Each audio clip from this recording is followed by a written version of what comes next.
அரசு பல்வேறு நடவடிக்கை எடுக்கப்பட்டது. கர்நாடக அரசு மேகதாது என்னும் இடத்தில் தன்னிச்சையாக காவிரி ஆற்றின் குறுக்கே அணை கட்ட முயற்சித்து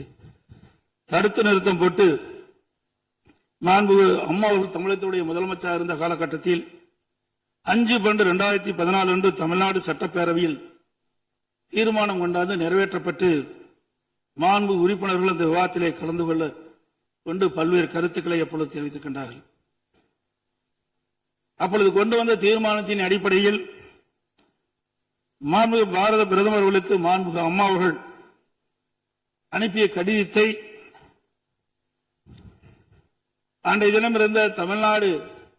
சேர்ந்த நாடாளுமன்ற உறுப்பினர்கள், புதுச்சேரியை சேர்ந்த நாடாளுமன்ற உறுப்பினர்கள் சுமார் 55 பேர் மாண்புமிகு பாரத பிரதமர் அவர்களை 28/3/2015 அன்று சந்தித்து இந்த